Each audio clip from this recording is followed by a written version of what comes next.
விரதங்களில் கடுமையான விரதம் அப்படின்னு சொல்லக்கூடிய கந்த சஷ்டி விரதத்தை இருக்கலாம்னு நினைக்கிறீங்க அப்படின்னு சொன்னா எந்த வழியில் அந்த விரதத்தை கொண்டு செலுத்த போகிறீர்கள் அப்படிங்கிறதுல ரொம்ப கவனமா இருங்க. மிளகு விரதமா, பால் பழ விரதமா, ஒரு நேரம் மட்டும் உணவு எடுத்துக்கிறேன் அப்படின்னு சொல்லக்கூடிய அந்த மாதிரியான விரதமா, இல்ல இளநீர் விரதமா அப்படிங்கிறதுல ரொம்ப கவனமா இருங்க. கட்டாயமாக விரதம் இருக்கணும் அப்படின்னு எந்த அவசியமும் இல்லை.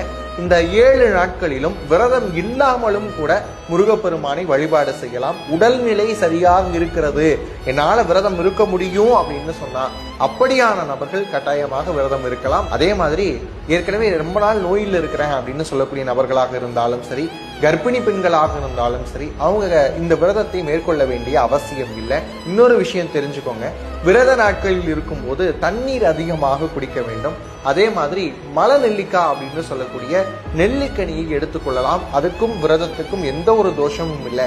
7 நாட்கள் வரையிலும் நீங்கள் உணவு உட்கொள்ளாமல் இருக்கும்போது கண்டிப்பாக வயிற்றுல அசிடிட்டி அப்படின்னு சொல்லக்கூடிய ப்ராப்ளம்ஸ் வருவதற்கான வாய்ப்புகள் இருக்கு. மலை நெல்லிக்காயை எடுத்துக்கொள்ளும் போது அதில் இருக்கக்கூடிய ஜீரண பிரச்சனைகள்ல இருந்து விடுதலை அடையலாம்.